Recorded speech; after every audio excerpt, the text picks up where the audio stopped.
一緒にピンポン出しする気かてめえ。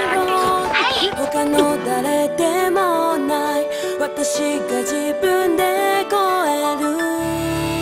やっぱりな。Bakuman is a coming-of-age story centered around a young, hard-working mangaka duo under the pen name Ashirogi Muto. The duo consists of Mashiro, the artist, and Takaki, the writer. Mashiro has low ambition nor motivation for the future whatsoever and just plans to take a normal route into society to get a stable job. Mashiro is then confronted by the highly academic and award-winning writer Takaki, and before you know it, they both end up in front of Azuki's house, with their confession to becoming mangaka, which then somehow leads to a spontaneous marriage proposal from Mashiro.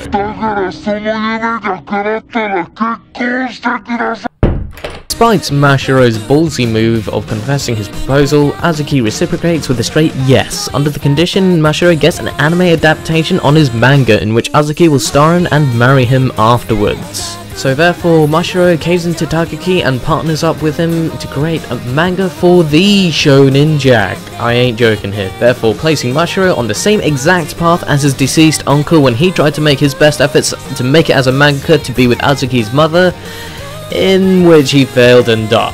The story of a manga had never been touched on before, which isn't a surprise as to how easy it was for Bakuman to grab hold of my attention. From reading manga in general to seeing the elbow grease each and every mangaka put into the show was a real eye-opener, except for that happy-go-lucky cunt. The story had a strong focus on the creation of manga from the perspective of Ashirogi Muto. The story pits together a battle between a genius Nizuma Eiji against the calculating type duo Ashirogi Muto, where they carefully try to calculate the success with each series they come up with, which is where the battle element comes into place. Seeing issues such as Mashiro and Takaki's personal lives intervening with their aspirations wasn't an adventure in itself that brought in the drama and slice of life, as we had witnessed various struggles such as Azuki and Mashiro keeping to their promise as time progressed, observing moments where Mashiro and Takaki split up, seeing both of them pulling all-nighters till the deadline whilst juggling their own relationships, seeing them not getting along with their editor from time to time and making even more promises and newer declarations. The story in particular absolutely nailed the suspense towards the end of every episode for season 1. So why season 1, you ask? Well, as the first season was the setup stage for Ashirogi Muto trying to get the serialization, the excitement was all over the place.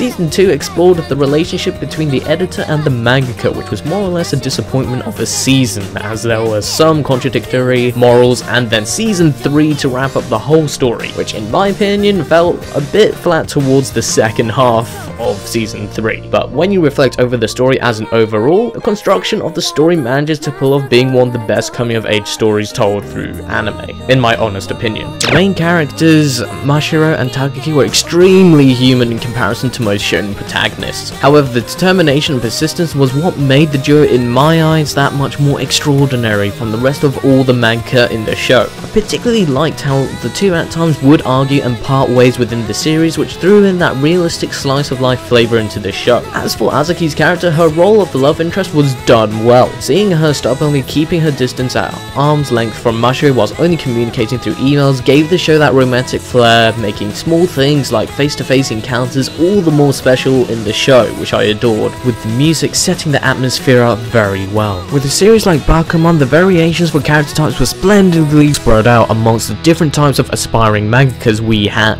The portrayals of the editors of Shonen Jump gave us an interesting glimpse into seeing how they deal with the hard decisions they have to make for their company, like picking an overly simplistic eye-candy battle manga that kids will adore over an intellectual story that challenges the reader to think over and over. As an overall, the mangaka characters have been well thought of and have all their own individual character developments in the story to show their growth as mangaka. And when you reflect back on how the characters were from the start to the end, the change was real vast. My complaint is the character designs for Mashiro and Takaki, since the story of Bakuman lingers for about 10 years or so. The physical appearance for Mashiro and Takaki don't change a bit whatsoever, and they still don't look a damn year older than when they were 14. As for Azuki, I felt the development and hardships for trying to become a seiyuu wasn't emphasized enough till the very end of season 3, but as the show solely focused on the manga, I suppose I could pardon that to some extent. The animation for Bakuman wasn't anything neither outstanding nor bad, but a little above mediocre, given how JC Stuff has a mixed bag of series that they managed to deliver for Bakuman quite well. However, the chins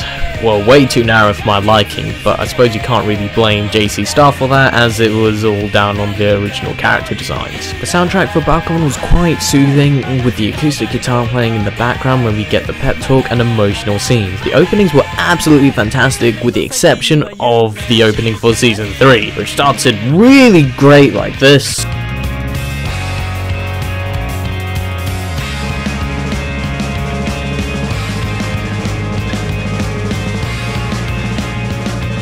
And it all fell flat once we got.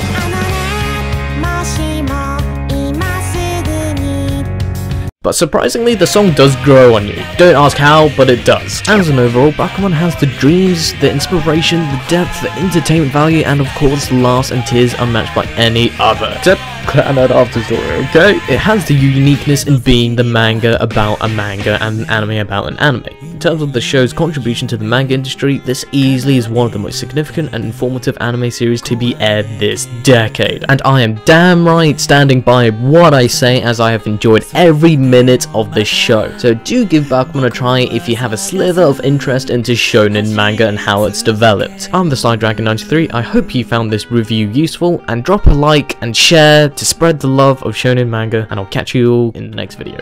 Later.